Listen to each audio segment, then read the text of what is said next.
자, 그럼 첫 번째로 합리적 트래픽 관리라는 그 개념이 뭐가 몇 가지 중요한 그런 이슈들이 그 안에 들어가 있습니다.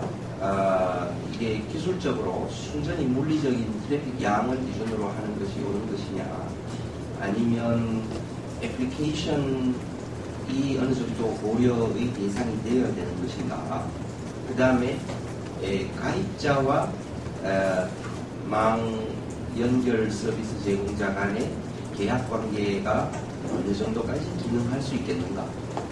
모든 걸 그냥 계약으로 다 처리해버리는 이것은 아마 법적으로도 허용되기 어려울 것 같아요. 그렇다면 이 계약이 어느 정도까지 위력을 발휘할 수 있을 것인가. 또 어느 선을 넘어서서는 계약으로 정당화될 수 없는 또 영역이 있을 것입니다. 그러니까 그 다음 외국 사례에 대한 약간 참조 가치가 있는 그런 이슈들이 있겠는가, 뭐 그런 정도 내용인데요. 그것 말고도 여러 주제에 대해서 또 말씀해 주시면 되겠습니다. 우리 제 오른쪽에 앉아 계시는 이사님께서 저는 합리적 트래픽 관리라는 개념에 대해서 말씀해 주시면 고맙습니다.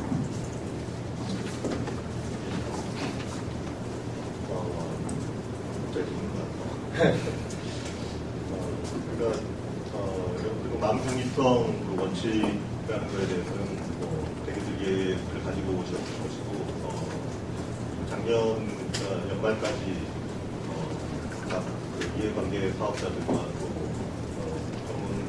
전문가들, 또 소비자 대표들 그런 분들이 모여서 망중립성 가이드라인, 망중립성 및 트래픽 관리에 관한 가이드라인이 이제 확정이 되어서 올해 초에 이제 발효가 됐습니다. 망중립성 가이드라인의 그 대원칙이 이제 크게 봐서 세 가지가 가장 중요하다고 볼 수 있거든요. 네 가지라고 볼 수 있는데 세 가지, 네 가지 이렇게 볼 수가 있는데, 우선 네 가지 규정을 할 때는 우선 이용자들이 합법적인 서비스 어플리케이션에 대해서 누구나 자유롭게 이용할 수 있어야 한다는 대원칙들, 이건 어떤 구체적 원칙이라기보다 대원칙이 있겠고, 그리고 구체적으로 들어갔을 때 세 가지 원칙이 투명성과 차별 금지, 그다음에 차단 금지 이렇게 되겠습니다. 투명성의 원칙 하에서 차별 금지는 어떤 서비스나 어떤 콘텐츠라도 그것이 통신사업자 이해관계 등에 의해서 차별적으로 취급되어서는 안 된다는 것이고, 차단 금지 역시 마찬가지로 통신사업자가 특별한 합리적인 이유 없이 차단해서는 안 된다는 것이죠. 여기서 이제 세 가지 원칙을 전체적인 이 IT 생태계, ICT 생태계를 이뤄나가는 대원칙이라고 할 수가 있겠고, 그래서 그것이 이미 그 현행 법에 정기통신사업법이라든가 공정거래법이라든가 이 속에 그 대원칙으로서 이 정신이 포함되어 있는 것이고, 이것이 이제 그동안 여러 가지 이제 안 지켜지고 혹은 문제제기가 일어나고, 또 한쪽에서는 또 트래픽이 과부하가 되면서 망의 통신사쪽 주장이지만요, 망의 투자 여력의 문제가 된다, 이런 주장들이 나오면서 작년에 다시 한번 어떤 가이드라인이라는 원칙으로 재확인했다고 볼 수가 있겠습니다. 그러니까 작년에 나온 가이드라인이라는 것이 갑자기 하늘에서 뚝 떨어진 것이 아니라 갑자기 그런 세 가지 원칙을 따로 만들어낸 것이 아니라 일반적으로 이 ICT 생태계를 생산적으로 선순환적으로 이끌어가기 위해서 어떠한 룰 하에서 이 생태계 플레이어들이 활동을 해야 되는가라는 것을 크게 정해놓은 것이라고 볼 수가 있죠. 그것이 이제 가이드라인으로 구체적으로 이제 정리가 된 것이라고 볼 수가 있는데요. 이 세 가지 원칙을 얘기를 하면서 다만 차별, 차단 금지 이런 것이 어떤 경우에도 절대적으로 해서는 안 되느냐, 일부 조건에서 이제 허용될 수 있는 것이 있다는 것입니다. 그러니까 가령 큰 조건이라는 것은 이 공공성에 위해가 될 때, 진짜 완전히 트래픽 폭발을 해가지고 전기가 이제 블랙다운 되는 것처럼 말이죠. 인터넷이 블랙다운 되는 그런 위험이 있을 경우, 그런 경우라든가, 혹은 아주 불법적인 콘텐츠 유통이라든가, 불법적인 그 공정, 디도스 공정, 뭐 이런 것들을 뭐 예방하기 위한 것이다. 주로 이제 공공의 그 이익을 지키기 위한 필요성 속에서 이 통신사들이 차별이라든가 차단이라든가 그러니까 그 트래픽을 관리를 할 수가 있다는 것이죠.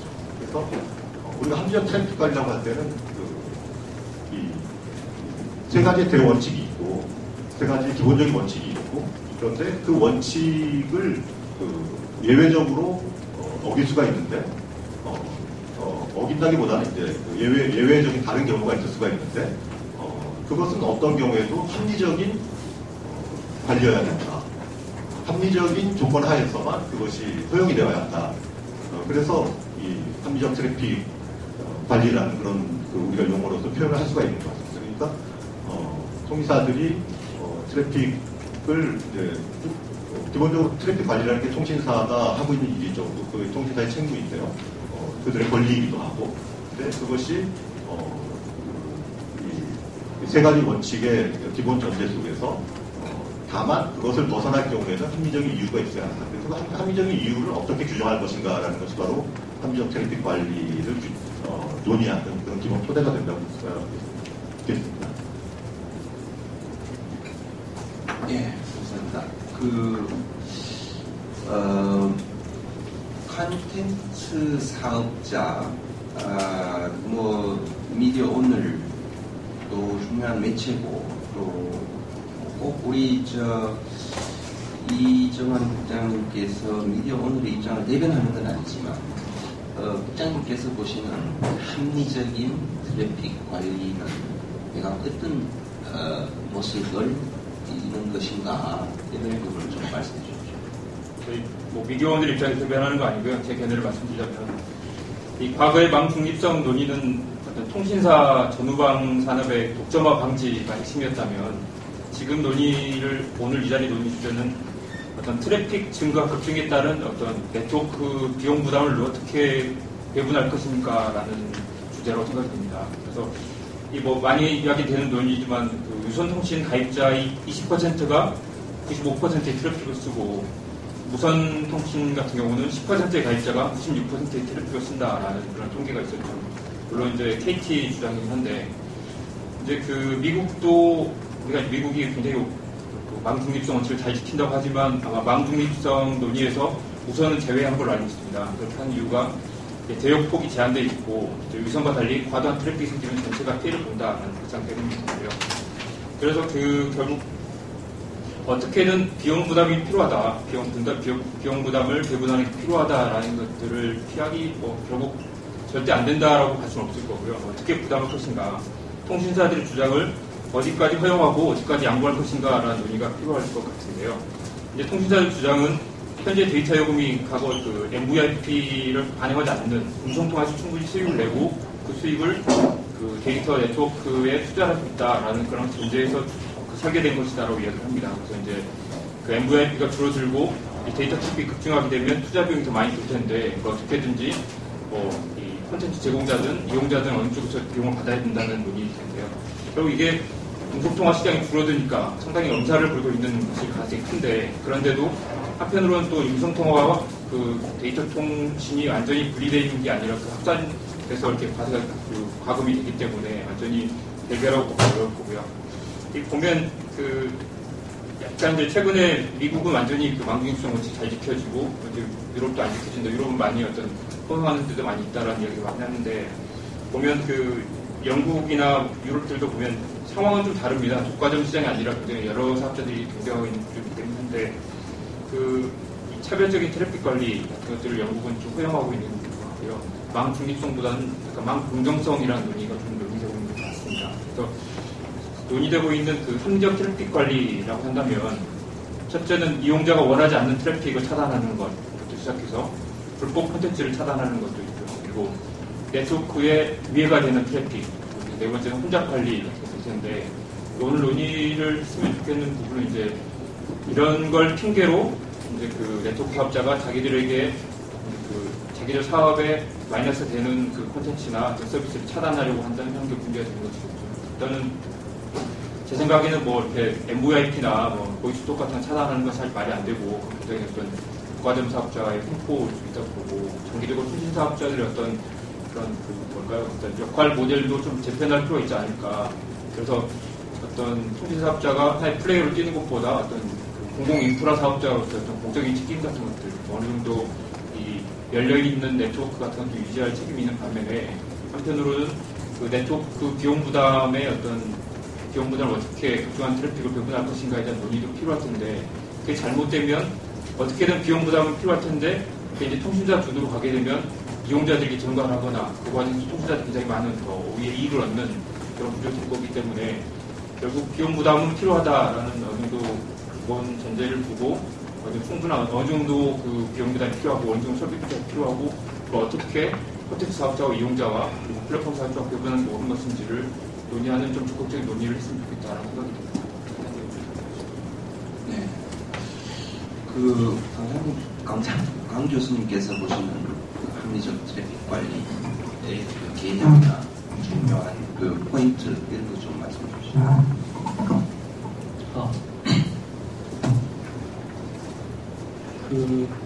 우리가 지금 생각하고 있는 망중립성에서의 여러 주장들의 굉장히 중요한 핵심 부분이 불공정하게 몇몇 이용자나 또 불평등스럽게 몇몇 서비스나 어플리케이션이 망을 지나치게 많이 사용해서 많이 혼잡하다. 따라서 거기에 대해서 우리는 차단해야 되겠다, 또는 제한해야 되겠다. 라고 하는 통신망 사업자들의 주장과 함께 일어나는 여러 가지 이유들이 같아요. 그런데 그냥 중요한 것은 우리가 역사 이래로 망이 늘 여유로웠다가 갑자기 이렇게 혼잡해졌는가 라는 논의가 또 필요할 것 같습니다. 우리가 그 망 자체가 가지고 있는 브로드밴드나 이런 것들이 협소했을 때 과거에 사실 그때에도 이렇게 문자로 주고받다가 이미지가 등장하니까 망이 굉장히 바빠지기 시작하고 심지어 그것 때문에 망 자체가 잘 운영되지 않는다고 하는 연락이 나왔습니다. 그래서 기술자들이 TCP라고 하는 패킷을 처리할 때 라우터나 호스트에서 얘들을 좀 컨트롤해야 되겠다 라고 하는 혼잡제, 혼잡 관리라는 것들의 개념들이 기술적으로 들어가게 됩니다. 그러한 것들이 들어감에 따라서 초기에 이제 TCP라고 하는 것이 갖고 있는 패킷이 가지고 있는 어떠한 특정한 이익에 부합하지 않고 공정하게, 평등하게 우선 온 것을 먼저 보내는 방식의 데이터 전송 처리 방법이 선별적으로 구성이 되어지는데요. 그 구성에 있어서의 원리가 또 굉장히 재미난데 우리가 지금 이야기하는 것처럼 망 사업자가 이야기하는 것들처럼 망을 가지고 있는 사업자가 중간에서 그 패킷에 대해서 판단하고 핸들링하는 성격보다도 패킷을 보내는 호스트에서 이것을 제어할 때 좀 더 합리적인 선택을 할 수 있도록 합니다. 1980년대에 이러한 그 네트워크에 대한 제어에 대한 연구들이 이제 등장하기 시작을 해요. 등장한 이유가 무엇이냐면은 TCP/IP라고 하는 프로토콜이 나오면서 패킷으로 데이터를 주고받게 되었을 때 사람들은 누구나 그러지 않겠어요? 정해진 패킷에 최대한 많이 남아서 전달해 주고자 합니다. 그랬더니 이 패킷을 받고 처리해야 될 라우터가 중간 장치가 너무 많은 패킷이 크게 들어오니까 사이즈가 많으니까 이걸 버려버리거나 아니면 버려버리니까 다시 또 많은 걸 재차보내고 점점 그러한 일이 생기니까 라우터 자체는 일을 처리할 수 없어서 전체 네트워크망에 어떤 문제가 발생하게 됩니다. 이때 그러면 이렇게 여러 망들이 자유롭게 연결되어져 있는 세상에서 그러한 것들을 라우터라고 하는 중간단에서 판단해가지고 무조건 막을 것이냐 없앨 것이냐 마치 지금 망사업자가 특정한 서비스가 지나치게 트래픽을 많이 가지고 있으니까 난 제한하겠다 또는 너에게 우선권을 뒤로 미루어서 딜레이 시키겠다 지연시키겠다 이러한 것도 똑같은 생각들이었죠. 그러나 초기에 망을 설계했을 때 혼잡을 합리적으로 하기 위해서 라우터 등 중간단에 있는 어떤 혼잡에 대한 제어의 부분은 디도스 공격이나 뭔가 굉장히 심각한 위협에 대해서 대처하게끔 만들고 이 호스트에서 패킷을 보낼 때 좀 더 자유롭게 이 망에 대한 혼잡을 결정하도록 하는 방안도 설계되었습니다. 예를 들면 제가 5개의 패킷 안에 5개 정도의 내용물을 집어넣어서 보내요. 보냈는데 이 받은 라우터가 어려워하지 않고 얘를 다른 라우터에 전달해주면서 데이터 통신이 잘 되는 거예요. 그러면 그 다음에는 제가 보낼 때 패킷 안에다가 6개를 보냅니다. 6개의 내용물을 담는 거죠. 이렇게 함으로 해서 컨텐츠를 보내는 쪽 호스트에서 여기에 대한 데이터를 처리합니다. 만약에 제가 라우터에다가 이 패킷 안에다가 5개를 넣어서 보냈는데요. ACK라고 하는 패킷이 돌아오는데 돌아온 ACK 패킷에서 뭐라고 이야기를 하냐면 지금 내가 처리할 수 없다 많다. 그러면 그 다음에 패킷을 보낼 때에는 5개 넣지 않고 2개만 넣어서 보냅니다. 이때 굉장히 중요한 것은 특정 서비스나 특정 어플리케이션이 자율적으로 그러한 것들에 대한 그 전체 네트워크 망의 효율성을 위해서 노력해가는 그런 구조인 거죠.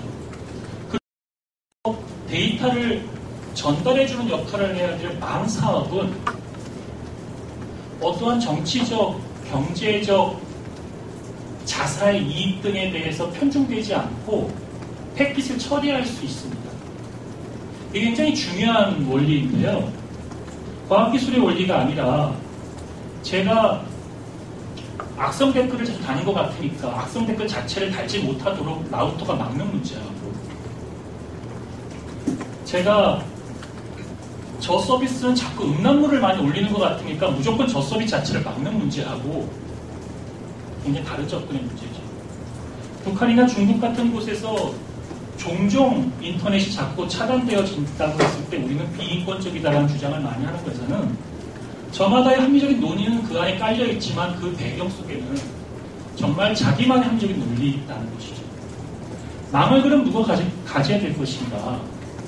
이 망이라는 부분에 있어서의 그런 어떤 조금 전에 이야기했던 다양한 합리적인 어떤 컨트롤에 대한 방법들에 대한 보완 없이 무조건 내가 음성 사업을 하거나 내가 어떤 사업을 할 때 위해적인 요소를 갖고 있다거나 뭔가 경쟁을 좀 더 치열하게 만든다고 고려되어졌을 때 무조건 차단한다. 또는 제한한다. 그것이 전체 망의 효율성을 위해서 유용하다라고 하는 주장들은 바로 이러한 역사 속에서 살펴볼 때에도 일맥상통하지 않는 부분이 많다는 겁니다.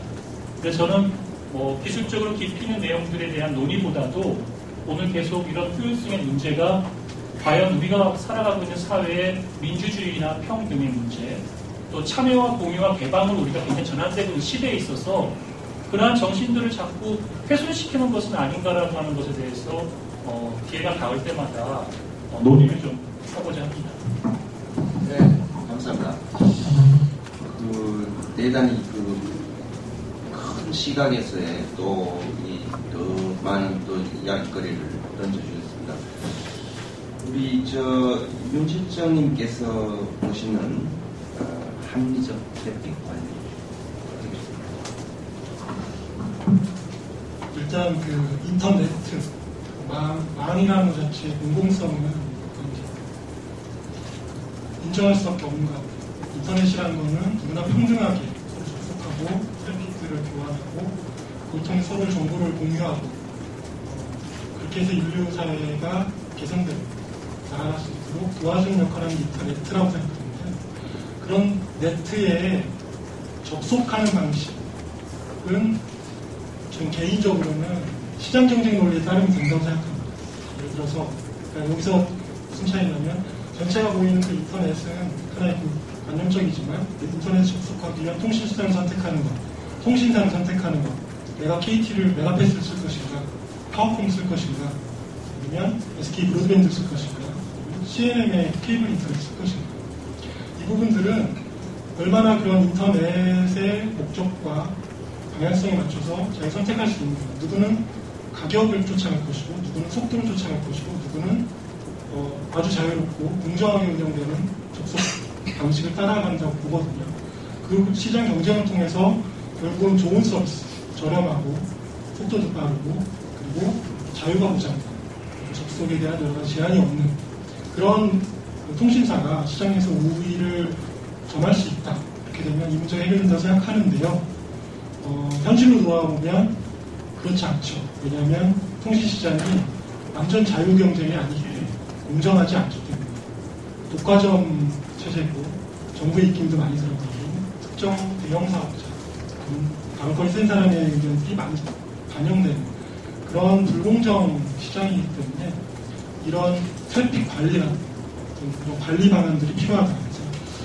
아까 그 이병선 이사님이 전제하신 그런 대전제가 저는 맞다고 봅니다. 그런 그 접속이나 이런 거에 제한, 차별 이런 것들이 금지되는 대전제 하에 정말 필요한 최소한의 것으로 이런 제한 조치들이 수행돼야 된다. 그 뭐 제한 조치에는 뭐냐면 좀 현실적인 구체적인 걸로 규정이 돼야 되거든요. 단지 트래픽이 폭주할 것으로 예상되기 때문에 또는 불공정한 컨텐츠일 것이 예상되기 때문에 이런 식으로 전체 서비스를 막는다든지 접속을 아예 차단한다든지 이런 형태는 굉장히 잘못된 형태라고 보거든요. 그런 것들 구체적으로 지금 방통이나 KT에서 추진하고 있는 웹하드 사업자들의 P2P 차단 이런 것들이 특정 사업자, 웹하드 사업자들이 과거에는 뭐 저작권 침해라든가 음란물 유통이라는 문제가 많았지만 정부에서 나서서 등록제를 통해서 양성화시키고 있고 좋은 콘텐츠도 유통될 수 있도록 노력하고 있음에도 불구하고 과거에 그랬기 때문에 앞으로 그럴 가능성이 없기 때문에 웹하드 사업자들의 트래픽을 많이 발생시키는 P2P 접속은 차단하겠다, 사용을 차단하겠다는 이런 식의 어떤 굉장히 추상적이고 자의적으로 해석될 수 있는 그런 규제 방법들이 들어간다면 그게 과연 합리적인 트래픽 관리일까? 그리고 특정한 구체적인 목적과 방법에 의한 그런 관리 방안들이 규정되어야만이 특정 통신 사업자의 자의에 의한 또는 특정 세력의 정치적 이해에 의한 어떤 통제에서 좀 더 인터넷이 갖고 있는 그런 궁극의 목적에 좀 더 부합하는 그런 방안이 아닐까 이렇게 생각합니다. 네, 감사합니다. 조병일 선생님께서. 망중립성 이 논란이 되면서 정부나 통신사는 한국형 망중립성이라는 게 국내의 어떤 시장 상황을 아니면 그런 우리나라의 어떤 맞는 그런 망중립성 정책을 구축해야 된다 이런 얘기를 많이 하는데요. 사실 원론적으로는 맞는 얘기죠.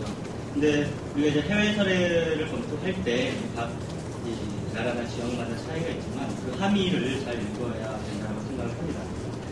제가 볼 때는 미국의 이제 오픈 인터넷 룰 도 그렇고요. 그다음에 유럽 연합 차원의 이제 여러 가지 룰들을 읽어볼 때 이제 각 국마다 물론 차이가 있죠. 차이가 있는데 중요한 거는 미국이든 유럽이든 상관없이 오픈 인터넷, 망 개방성, 혹은 뭐 망 중립성을 중요한 정책 목표로 상정을 하고 있다는 거죠. 그럼 미국같이 어떤 오픈 인터넷 룰로 만드는 부분이 있고, 이제 유럽 같은 경우는 유럽 연합 차원에서 지금 직접적인 규제를 하고 있지 않지만, 정책 지향이라는 측면에서는 사실상 다를 바가 없다고 저는 보고 있습니다. 좀 더 구체적으로는 망의 개방성이라든가, 혹은 공정한 경쟁, 혹은 이용자에게 어떤 선택권을 주는 것, 이런 것들을 공통적으로 이제 명시를 하고 있는데요. 결국 이 함의는 이 네트워크라는 것이 망 사업자에 의해서 자의적으로 통제되는 것이 아니라 말단에서 누구나 자유롭게 뭐 어떤 자기 표현을 하고 다양한 콘텐츠나 애플리케이션이나 서비스를 개발함으로써 어떤 그러한 것들을 자유롭게 이제 누구나 진입 장벽 없이 할 수 있도록 하는 것이 어떤 표현의 자유와 같은 인권 보장의 측면에서도 그리고 어떤 애플리케이션의 혁신과 같은 기술 혁신의 측면에서도 지금까지 어떤 인터넷의 어떤 발전을 이루어낸 원동력이었고 그것이 앞으로도 어떤 유지되어야 한다라는 그런 기본적인 원칙을 확인한 거라고 생각합니다. 근데 우리나라에서 이제 작년 말에 발표됐죠. 우리 올해부터 시행된 망 중립성 가이드라인을 보면은 제목이 망 중립성 및 인터넷 트래픽 관리에 관한 가이드라인이라고 되어 있어요. 그러니까 망 중립성과 인터넷 트래픽 관리를 동등하게 놓고 있는데 이건 좀 잘못된 개념 설정이라고 생각을 합니다. 즉 인터넷 트래픽 관리는 이와 같은 어떤 정책 목표의 어떤 하위 개념인 거죠. 아까 이동선 이사님이 말씀하셨지만 이런 정책 목표를 훼손하지 않는 범위 내에서 다만 통신사들이 절대로 네트워크에 손을 대서는 안 되는 거냐. 그것이 아니라 어떤 예외적인, 어떤 제한적인 영역에서 트래픽 관리는 당연히 할 수 있는 거죠. 네, 그런 대표적인 경우가 망의 안정성을 위한 경우, 그 다음에 혼잡 관리를 위한 경우, 그 다음에 법의 근거가 있는 경우, 크게 세 가지로 볼 수가 있고, 더 나아간다면 이용자의 어떤 동의를 얻는 경우 가능할 텐데, 이제 이 부분이 구체적으로 어떤 경우 혹은 어떤 조건인지 현재 이제 문제가 되는 그런 상황이라고 생각합니다. 어쨌든 간에 지금 우리나라에서는 이런 어떻게 보면 이제 망 중립성의 하위 개념인 인터넷 트래픽 관리를 동등하게 놓고 있고 이것이 단순히 용어만의 문제가 아니라 실제로 지금 엠보이 무선 인터넷 전화 차단이라든가 또 올해 초에 있었던 스마트 TV 차단 이런 걸 보면 지금 앞서 말씀드렸던 세 가지 즉 망의 안정성에 어떤 위해가 되거나 혹은 망 혼잡을 일으키거나 혹은 법에 어떤 규정되어 있는 이런 세 가지 경우에 해당되지 않음에도 불구하고 이용자 어떤 트래픽을 차단하거나 어떤 통제하고 있는 그런 상황이라는 거죠.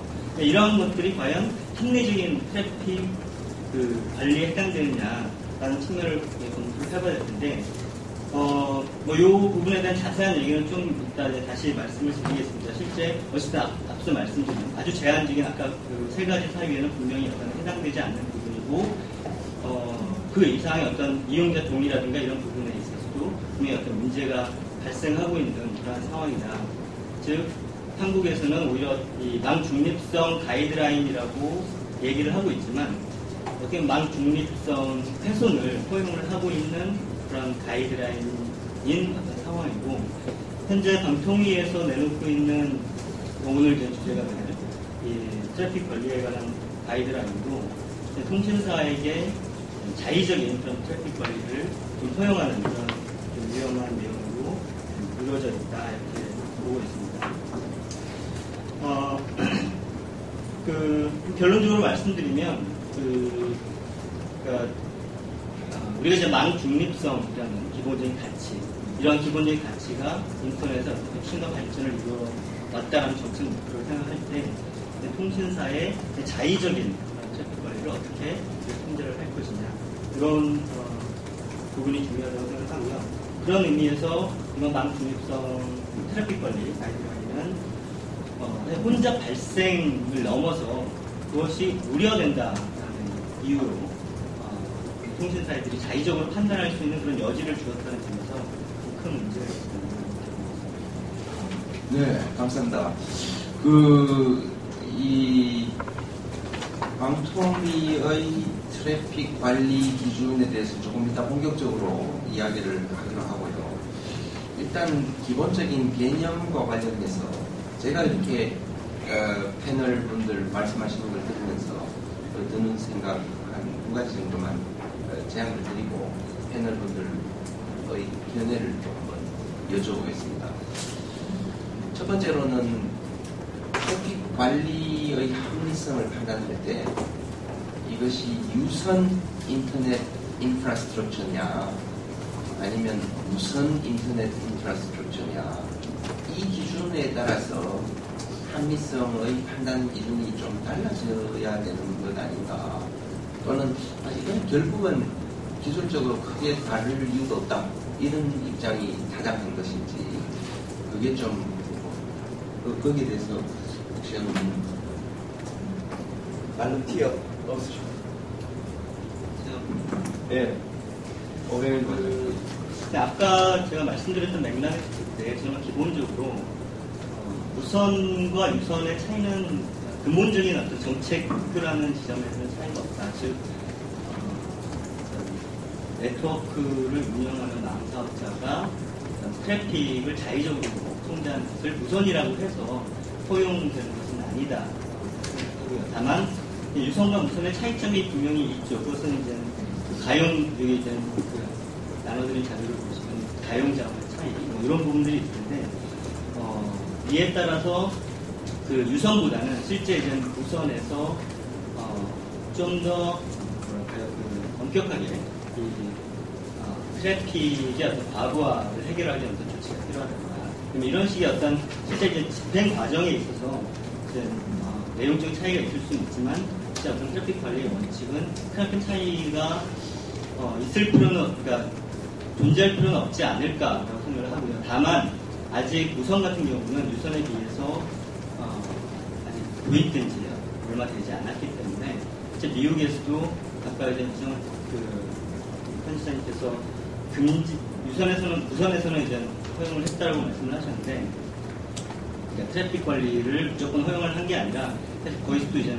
경쟁 사업자에 대한 차단은 금지시켰죠. 다만 아직 시장 상황을 좀 더 지켜볼 필요가 있다. 그런 이유 때문에 직접적인 규제를 하지 않을 뿐이지 저는 근본적인 어떤 이 관리 원칙 자체가 변화하는 것은 아니다 이렇게 생각합니다. 혹시 다른 분? 예. 오병일님 말씀 한 가지만 더 언급을 하고 싶은데요. 뭐 다들 아시겠지만 2G에서 3G, 4G로 넘어가는 과정에서 늘 주파수가 부족하다고 하고 사실 이제 통신사들은 지상파 방송이 쓰고 있는 방송용 주파수까지 이제 통신사들에 넘겨달라. 늘 하는 이야기는 지금처럼 이제 트래픽이 과도하고 주파수 자원이 부족하기 때문이라는 핑계를 대는데요. 사실 보면 계속 이 2G, 3G로 넘어가는 과정에서 계속 주파수가 낭비되는 주파수들이 생깁니다. 생기고 결국 이런 문제들이 생기는 건 이 세계의 통신 사업자들이 제한된 주파수 자원을 서로 이제 비싼 돈을 주고 입찰을 받아가지고 최대한 이익을 남기기 위해서 이제 여러 가지 하는 과정에서 정책적 실패도 있고 이제 어떤 방통위 어떤 이제 관리 규제 실패도 있는 것 같은데요. 사실 이제 이렇게 3개 통신 사업자들이 과점한 구조에서는 계속해서 그런 자원의 낭비 같은 것들이 생길 수밖에 없지 않는가 그런 생각이 듭니다. 그래서 사실 이제 저는 그냥 막연 아이디어 차원이지만 장기적으로는 어떤 좀 주파수 대역을 어느 정도 공유를 하거나 아니면 3개 통신 사업자 이외에 제4 통신 사업자들이 진출을 허용하거나 아니면 화이트 스페이스라고 하나요? 주파수 공유 대역을 두고 거기에 신규 사업자들이 진출해서 새로운 통신 서비스를 할 수 있도록 하는 그런 서비스라거나 아니면 지금처럼 주파수를 구입하지 못하면 4G 서비스를 진출하지 못하거나 하는 그런 것들을 막기 위해서 어떤 주파수 대역을 두고 거기에 어떤 여러 통신 사업자들이 들어와서 이렇게 사업할 수 있는 그런 기회를 열어준다고 하는 그런 과정에서 어떤 이 주파수 자원의 낭비 같은 걸 좀 막을 수 있지 않을까. 네. 조금 더 관련되는 이슈이기도 한데 제가 가지는 또 두 번째 의문점은 경쟁 상황이 다르면 또 합리적 트래픽 관리라는 개념 자체도 또 다르게 파악되고 다르게 운용되어야 되는 것이 아닌가. 무슨 말씀인가 하니 영국을 예로 들면 무선 인터넷망 서비스 제공자가 숫자가 영국 전역 이렇게 따져보면 한 50개 가까이 되거든요. 50개의 무선 망 사업자들이 경쟁하고 있는 상황인데 물론 자기가 인프라스트럭처를 다 구축한 사업자는 4개 사업자지만 버추얼 모바일 네트워크 오퍼레이터가 아주 많이 시장에 진입되어 있는 상황이라서 그야말로 대단히 활발한 경쟁이 이루어지는 그런 시장에서 규제자의 입장은 무엇이 될 것이며 한국 상황은 좀 다르지 않겠나 이런 상황인데 이것과 관련해가지고 이 신규 사업자 또는 경쟁 사업자의 시장 진입을 좀 더 활발하게 해야 되는 거 아닌가 이런 입장은 어떠실까요? 뭐 앞서도 말씀드렸지만 시장이 그렇게 공정하고 자율 경쟁이라고 하면 시장의 논리에 맡기면 좋은 서비스가 가는 게 맞는데요. 현재는 그렇지 않죠. 근데 영국은 제가 상황을 잘 모르겠는데 망을 갖고 있지 않아요. 여기서 망이라고 하면 케이블망이 지하에 깔려있는 케이블망. 이 망을 갖고 있지 않은 그걸 임대해서 쓰는 사업자들은 국내에서 굉장히 어려운 상황이 있어요. 왜냐하면 KT, LG, SK가 망을 잘 안 줍니다.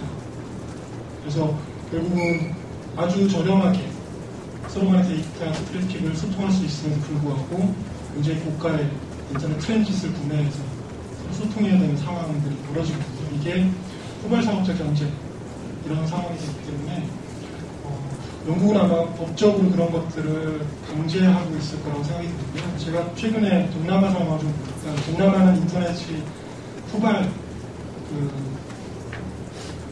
주자들이잖아요. 굉장히 빠르게 성장하고 있는 시장들인데 특히 이제 인상 깊었던 게 인도네시아하고 홍콩입니다. 인도네시아 같은 경우에는 정부에서 아예 1위 통신 사업자 텔콤 인도네시아한테 무조건 프리피어링 인도네시아 전체의 50% 이상의 망을 갖고 있는 사업자한테 무조건 신규 사업자한테는 망을 다 개방해라, 무료로 개방해라 이렇게 하고 있고 이에 따라서 새로운 사업자들이 많이 생기고 있고요. 새로운 사업자들은 이제 인도네시아 자체망은 굉장히 싸지는 거거든요. 서로 인터넷 IX 연동을 통해서 트래픽을 주고받으면 비싼 트렌드를 사지 않고 굉장히 저렴한 가격에 서비스를 제공할 수 있다 보니까 고객 유치를 위해서 인터넷 초기 벤처, 초기 CP 사업자들한테 굉장히 저렴한 가격에 인프라들을, 인터넷 회선과 상면들을 제공해서 인터넷 사업들이 발전할 수, 서비스 사업들이 발전할 수 있는 토대를 만들고 있는 것 같고요. 홍콩 같은 경우에도 홍콩 IX가 이제 홍콩 대학교에 있는 구매망인데 홍콩 전체를 의무 연동하게 만들어서 홍콩 내부 트래픽들은 굉장히 원활하게 진행되는 상황들을 봤습니다. 그런 것들이 보장된다고 하면 그렇게 주도적으로 정부에서 정책적으로, 법적으로 그런 저렴하게 트래픽들을 소통함을 통해서 트래픽 이런 혼잡이라든가 이런 것들을 획득해갈 수 있는 시장이 있다고 그러면 좀 더 기준이 완화되고 왜냐하면 혼잡할 가능성이 상대적으로 줄어들고 비용도 저렴해서 활발하게 경쟁이 일어난다 보면 그런 부분에서 좀 규제를 약하게 할 필요는 있겠지만 저희 같은 상황에서는 좀 어렵지 않을까. 네. 혹시 또 경쟁 사업자의 시장 참여, 망 서비스 시장 참여에 대해서 뭐 추가하신 한 가지 더 제가 가진 궁금증 말씀드리고 또 여러분들도 질문이나 코멘트 받겠습니다. 끝으로 제가 가지는 궁금증은 합리적인 트래픽 관리, 여기서 관리라고 말할 때 제약이나 이런 품질을 떨어뜨린다거나 그런 거겠죠.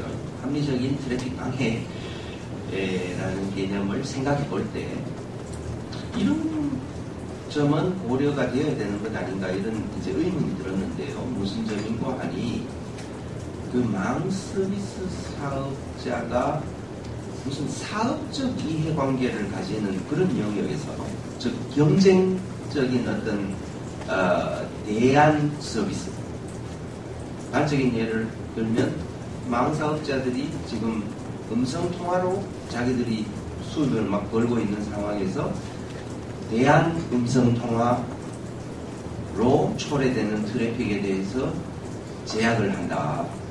이것은 기본적으로 이건 불합리한 제약이다라고 좀 전제를 하고 좀 더 이거는 엄격하게 못하게 해야 되는 것 아닌가 이런 좀 궁금증이 들거든요. 무슨 말씀인고 하니 음성 서비스를 전혀 안 하는 어떤 망 사업자라고 한번 생각해 보십시다.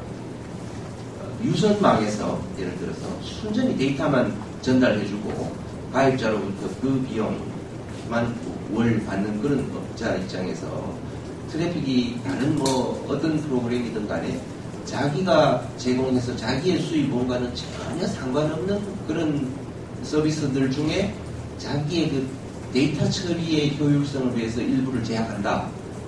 그런 상황이라면 어느 정도 뭐 당연히 뭔가 합리적인 이유가 있겠거니 라고 좀 전제하고 그 다음 따져봐도 될 것 같은데 그렇지 않고 자기 수입하고 직결되는 그런 서비스만 골라가지고 이 제약한다. 이래 되면 이거는 다른 뭔가 경제적인 동기가 그 속에 있지 않겠나라고 당연히 전제하고 그렇지 않다라는 거를 그쪽에서 좀 보여줘야 되는 거 아닌가. 즉 이른바 올터너티브 서비스라는 대체 관계에 있는 그런 서비스를 제약하는 상황하고 망사업자의 사업 활동과는 상관이 없이 그냥 제약하는 그런 경우하고는 좀 다르게 봐야 되는 것 아닌가. 이런 부분에 대해서 혹시 어느 분이 추가 코멘트 하실 분요?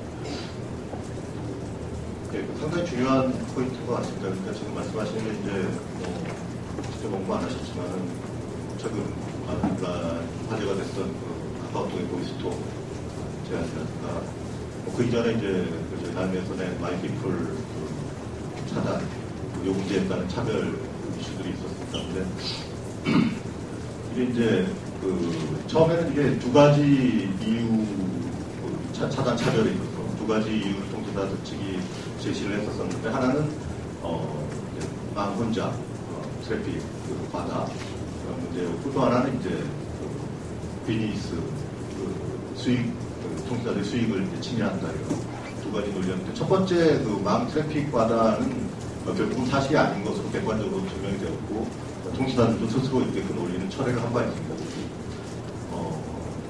그래서 이제 남은 논리가 하나입니다. 통신사들의 수익 모델과 정면으로 충돌되고 수익을 창출하게 됩니다. 그 논리가 이제 이번에 보이스톡 문제가 됐을 때 똑같이 이제 통신사들이 논리를 맺었는데 이게 이제 상당히 근데 많은 분들이 이걸 그냥 받아들이고 있어요. 그런 일리가 있다. 통신사도 먹고 살아야 될 거 아니냐. 어떻게 보면 통신사도 먹고 살아야 되는 건가 이런 생각이 들기도 하는데 이게 물론 어떤 진짜 사기업 대 사기업으로서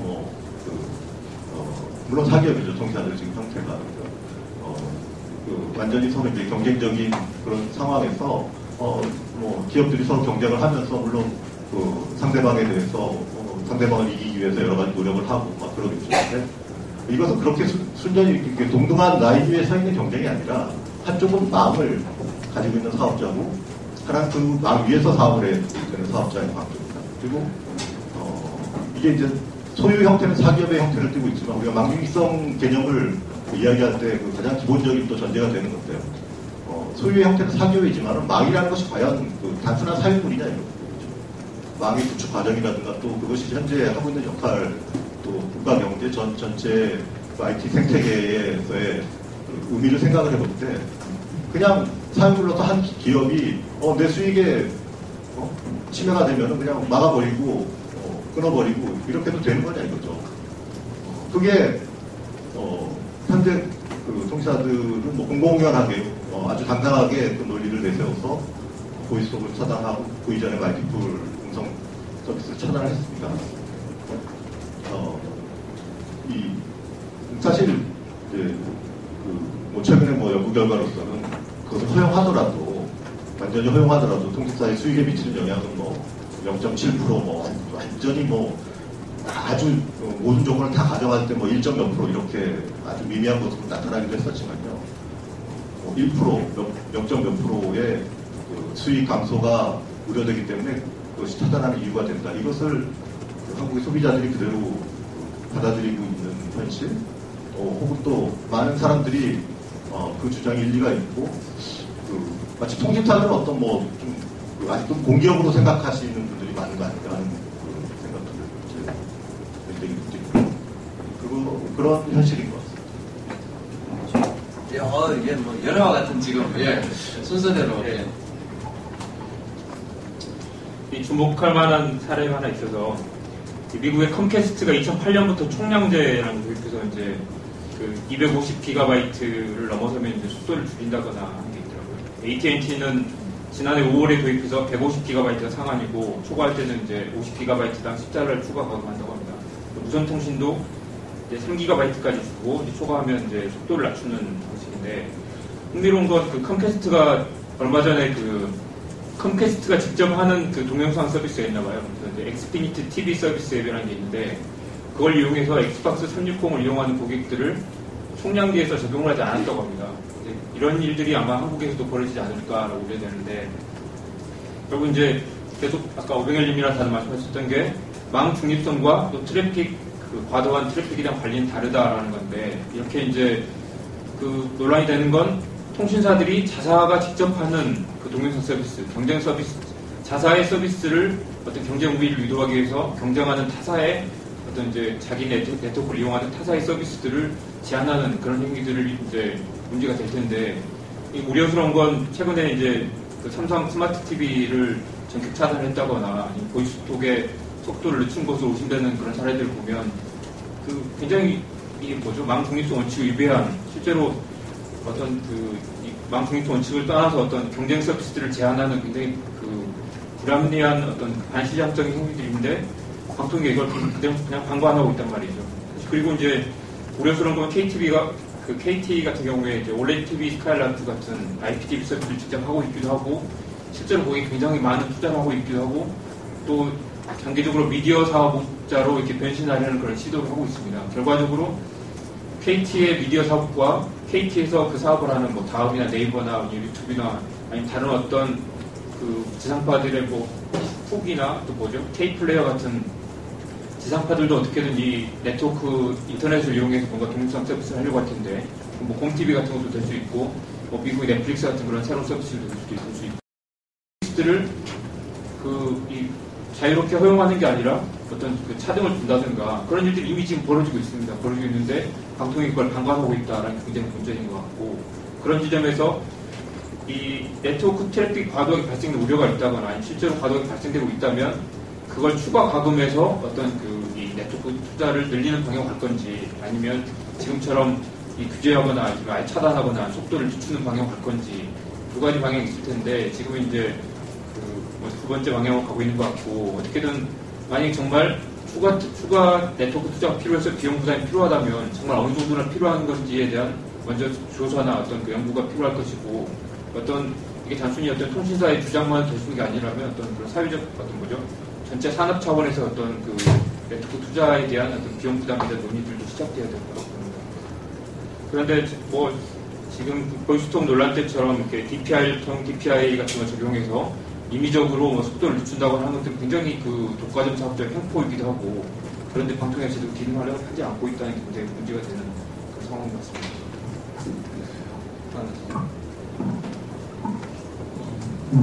전문가로서 이 부분을 이야기하기를 좀 떠나서, 사실 저도 데이터 통신을 쓰고 있는 사용자로서, 이용자로서 생각해 볼 수 있을 것 같아요. 우선 저 역시도 음성통화와 함께 그 데이터 무제한 요금을 쓰는 경우에는 뭐 불편하지 않게 사용할 때도 있지만, 한 2기가 이런 데이터 정해졌을 때는 데이터 통신을 해야 되는 상황일 때는 사실 유튜브를 잘 안 보거든요. 거의 안 봅니다. 아마 많은 분들이 그런 경험을 했을 겁니다. 그런데 또 저희 입장에서는 무선으로 통해서 무료로 음성통화를 할 수 있다면 참 좋다라고 생각하고 있고, 또 그것이 들어갈 때 뭐 앱을 열어야 되고 뭐 여러 가지 불편한 점이 좀 있기도 하고요. 또 왠지 좀 쪼잔하게 돈을 아끼는 것 같은 느낌이 들어서 상대에게 전화를 걸기도 좀 민망할 때도 사실 있어요, 심리적으로. 그러할지라도 이렇게 발전적인 기술들이 혁신적으로 사회에 등장하고 그것을 통해서 이용자들이 그 편의를 많이 누려야 된다는 측면에서는 정말 이러한 것들이 차단되거나 제한받고 있다는 현실이 옳지 못한 부분이 있지 않은가라고 분명히 생각을 합니다. 좀 더 다른 측면에서 전문가적으로 생각해 보았을 때, 우리가 지금 무선과 유선을 구분하고 무선이 갖고 있는 밴드폭이 제한적이라든지 뭐 여러 가지 시설 투자가 많이 된다든지 여러 가지 논의를 제쳐놓고, 우리가 지금 살고 있는 사회는 급속하게 획기 교환망 방식에 의한 데이터 처리를 하고 있는 개방의 인터넷 망수로 들어가고 있습니다. 그런데 우리가 지금까지 경험하고 있는 망이 구분되어 있던 시절에는 유선망이라고 하는 것을 통한 인터넷은 대체로 공적 성격을 가지고 있는 망입니다. 그래서 설사 어느 기업이 좀 더 많은 투자를 했다 할지라도 인터넷망 자체를 정부나 기업이나 특정 곳에서 통제를 하려고 했을 때 많은 국민들의 일반적인 정서가 굉장히 반하는 마음들이 생기죠. 반면에 전화선을 설계했다거나 무선 통신을 하였던 망들이 이전에는 사실 이 망 자체에 대해서는 굉장히 사적인 것 같은 그런 마음들을 많이 심리적으로 가지고 있습니다. 그런 것들은 뭐 기업들의 광고나 여러 가지 우리들의 사용의 경험을 통해서 축적되어졌는데요. 지금 현재는 우리가 급속하게 패킷 중심의 망으로 무선 망에도 들어와 있는 상태이고, 이러한 망으로 봤을 때 우리는 초창기 패킷 교환망이 갖고 있었던 어떤 개방의 원리와 어느 특정 사업이나 정치나 이런 이슈를 떠나서 그곳에부터 합리적으로 패킷을 처리해야 된다는 기본적인 원리가 훼손되지 않을 수 있도록 하는 것이 굉장히 중요하다고 생각합니다.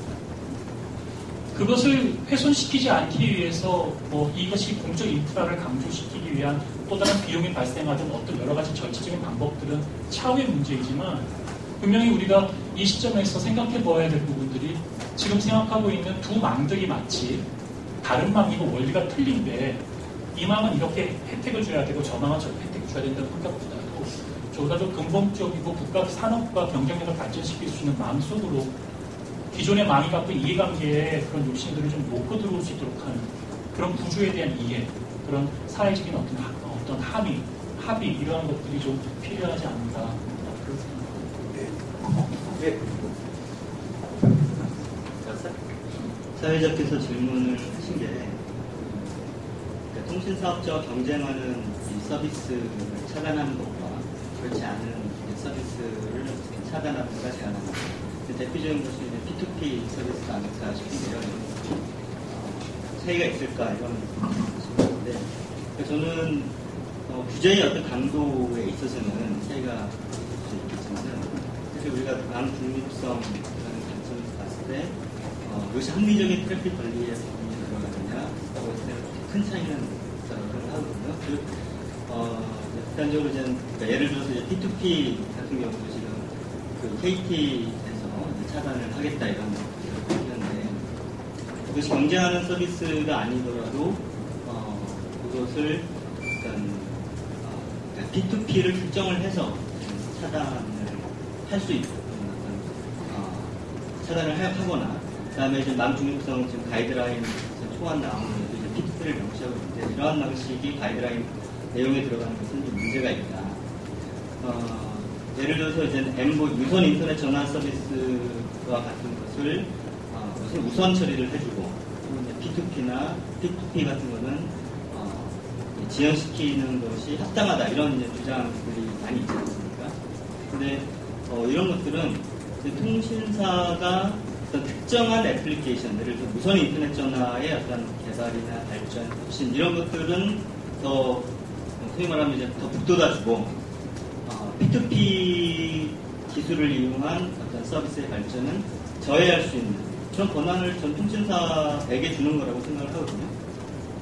그러니까 망 혼잡시에는 그것이 P2P든 아니면 또 다른 서비스를 이용하든 간에 과다하게 어떤 트래픽을 발생시키는 어떤 서비스를 서비스 트래픽을 관리하는 것은 있을 수 있지만, 그것이 혼잡시든 아니든 간에 P2P이기 때문에 트래픽을 관리할 수 있는 것이 타당하다.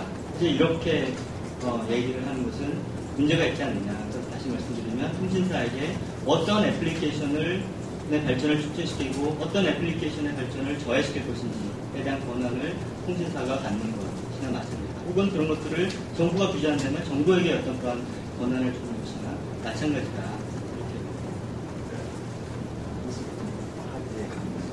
다들 말씀하시니까 저도 화내는 것 같아요. 일단 이렇게 생각할 수 있을 것 같아요. 그동안 통신사업자들이 돈이 없다고 얘기하는 거잖아요. 망을 관리하고, 망을 또 이렇게 개선시키고, 그 다음에 거기 유지보수에 엄청난 돈이 들어가기 때문에 이런 것들을 좀 제한해야 된다. 이렇게 얘기하는데, 솔직히 KT의 케이블 망은 누가 깔았나 얘기하고 싶고요. LG의 파워콤 망은 누가 깔았나. 국민의 세금으로 깔은 거예요. 초기에. 기본망은 다 국민의 세금으로 있는 최신부 시절에 다 깔아놓은 거고요. 그걸 이어받아서 자기들이 엄청나게 돈을 벌었다는 거죠. 1인당 3만원씩 초고속 인터넷 가입자한테 돈 받아서 하나도, 한 달에 그 1MB도 1KB 쓰지 않는 사람한테도 3만 원을 받고 그렇게 만들어 놓은 거지 않습니까? 자기 이익을 위해서. 그래서 굉장히 많은 이익들을 아마 재무제표를 보면 쭉 아시겠지만 굉장히 많은 이익들을 냈는데 이제 와서 왜 투자 여력이 없는가? 과거에 뭐 통신사들의 투자 행태를 보면 망은 갖고 있으니까 플랫폼을 갖고 있으니까 콘텐츠를 갖고 싶어서 뭔가 능원업체들, 영화 제작사들 엄청난 투자했는데 다 망한 거죠. 뭔가 포털들, 남들 하는 포털들 다 하겠다고 인터넷 길목을 지키면서 그 트래픽을 빨아들이겠다고 포털 사업했는데 다 망했거든요. 물론 아직 안 망한 거죠. 그러니까 그런 것들이 과연 그 효율적인 망 투자나 관리 또 서비스 개선을 위해서 그 국민들한테 1인당 3만 원씩 받았던 그 돈들을 다 어디 갔냐는 거죠. 그래서 이제 그렇게 해놓고 그 돈들이 다 어디로 샜는지 그냥 다 어떻게 샜는지 모르는 상황에서 지금에 와서 투자할 여력이 없다. 우리 서비스 지켜줘야 된다. 우리 인성 서비스 이만큼 돈 벌게 해줘야 된다. 목을 지켜줘야 된다. 이렇게 주장한다는 것 자체가 굉장히 어불성설인 것 같습니다. 그 부분들은 뭐 과거 쭉 보시다시피 뭐 IPTV 때도 그 다음이 추진했던 오픈 IPTV 같은 경우에는 콘텐츠를 한 군데 모함으로 해서 굉장히 효율이 좋아진 거거든요. 각 통신사에서 다운받아가니까 데이터들을 분산할 필요 없이 한 군데 모으니까 망의 효율이 더 좋아진 것에도 불구하고 통신사 간의 망이 트래픽 부하가 걸려서 유선 인터넷에서 영향을 미칠 수 있다고 반끝까지 반대해서 결국은 지금 메가TV, 하나TV, LGTV 뭐 이렇게 해서 서로 분산해서 지금 처리하고 있는 거거든요. 그러니까 이제 하나TV 있는 사람들은 LG에 있는 콘텐츠를 못 보고 그 다음에 그 메가패스가 갖고 있는 콘텐츠를 못 보고 이런 불합리한 상황들이 생기고 있는 거고요. 스마트 TV도 마찬가지고 보이스톡도 마찬가지고 계속 이런 똑같은 것들이 똑같은 논리로 그 행태들 그 문제가 되고 있는 것 같아요. 그래서 정말 그런 주장을 하려면 순수하게 망투자 비용이 얼마나 들고 우리가 얼마나 드는데 그중에서 뭐 평감비용과 다시 해서 여기 투자가 얼마가 필요한데 지금 이것 때문에 수익이 빠져서 안 돼도 투명하게 공개하는데 절대 공개하지 않지 않습니까? 그런 부분들이 이제 설명돼야 된다. 네. 예. 아, 예. 한 가지만 그 보충 설명하고 싶은데요. 그 P2P 서비스를 차단한 게 6월부터였는데요. 그 한국에서 이제 왜 그런 그 통신사들이 웹카드를 이제 차단하게 나섰는가 추측을 해보자면 이 우리나라도 그렇고 미국도 그렇고 동영상 서비스가 전체 그 네트워크 트래픽의 50% 정도를 차지한다고 하더라고요. 그리고 국내 같은 경우는 웹카드에서 차지하는 비 중에 한 30% 정도 되고요. 근데 우리나라에서 왜 그런 그 스트리밍 동영상 서비스가 잘 발달하지 않았느냐라는 여러 가지 해석을 보면 그 중에 하나가 이제 워낙 그 유선 네트워크, 유선 방송, 유선 케이블 방송 비용이 싸기도 하고 또 한편으로는 이제 웹카드 서비스가 많이 발달해서 누구나 쉽게 이제 어느 정도 작은 비용을 내면 이 동영상이나 드라마 같은 거 다운로드 받아볼 수 있기 때문에 이제 그런 그 스트리밍 서비스가 발전하지 않았다고 보는데 어떻게 보면 이 웹카드라는 건 한국형 어떤 그 동영상 그 구매 서비스인 거죠.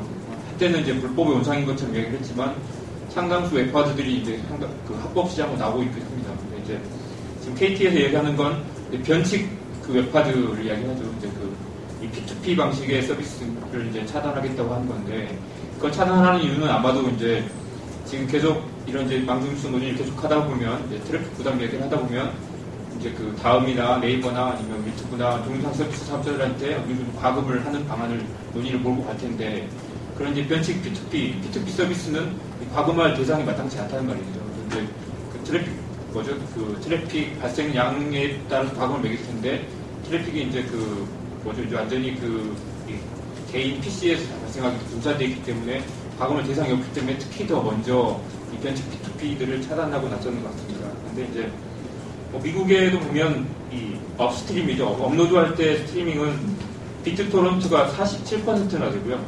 넷플릭스는 7%밖에 안 됩니다. 그리고 이제 다운스트림은 이제 넷플릭스가 32% 정도 되고 비트토런트는 이제 7%밖에 안 된다고 하는데 그만큼 이제 통신회사들이 두려워하는 건 그런 특히 KT 같은 경우는 자기들이 직접 어떤 동영상 스트리밍 서비스나 IPTV 서비스를 해서 실제로 KT는 그렇게 이야기합니다. 2017년이 되면 전 국민의 절반 정도가 KT OLED TV 스칼라이프든 IPTV를 통해서 전 국민의 50%, 가구의 50%가 KT를 통해서 방송을 보게 될 거다라고 굉장히 오만한 전망도 내놓고 하는데 그런데 가장 위협이 되는 게 어떤 식으로 웹하드 서비스라고 판단해서 가장 먼저 이렇게 차단하고 나선 게 아닐까.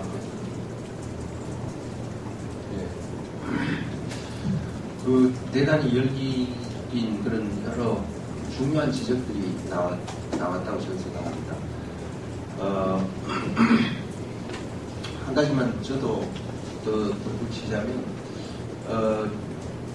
파이럿 베이 뭐 이런 것도 비트토런트 사용하는 그런 그 검색 사이트인데, 거기 한국에서는 도저히 잘 찾아볼 수 없는 그런 영화들 이런 거 다운받고, 저도 뭐 자주 봅니다만, KT가 막 한국 무슨 그런 동영상 서비스 시장을 확 장악하고 나머지 P2P를 다 막아버리면 그런 거는 뭐 영 다운로드도 못 받고 그냥 모두가 똑같은 영화만 봐야 되나 이런 걱정도 되고 그러니 보신 분들 중에 또 추가할 코멘트나 질문 또 그런 거 있습니다. 사실 그 망사업자들이 자기들이 뭐 프라이빗 비즈니스다, 그러니까 자유롭게 좀 하게 되다, 이건 너무 기만적인 이야기인 것 같아요. 우리 법제도 자체도 허가제로 딱 돼 있고 정부가 그냥 딱 이렇게 몇 개만 허가를 해줬으니까 그렇게 이윤을 많이 남겼던 거지. 뭐 자유롭게 다 한번 경쟁해봐라 했을 때 자기들이 그렇게 이윤을 남길 수 있었겠는가, 그런 것도 좀 궁금하겠다. 그리고 비용 문제 뭐 많이 든다, 이거는 망사업자들이 그런 식으로 이야기를 꺼낼 이슈는 아예 아니라고 생각합니다. 왜냐하면요, 그 비용에 관한 데이터들을 자기들이 다 가지고 있으면서 그거를 공개 안 하고 또 돈 필요하다, 이거는 말이 안 되는 거 아닙니까? 그 돈 문제를 꺼내려면 자기들이 투명하게 공개를 하고 정직하게 공개를 하고 이야기를 꺼내야지. 우리가 그 사람들 뭐 얼마만큼 돈이 더 필요한지 어떻게 자기들이 다 그런 재정 정보를 다 붙잡고 있으면서 공개 안 하면서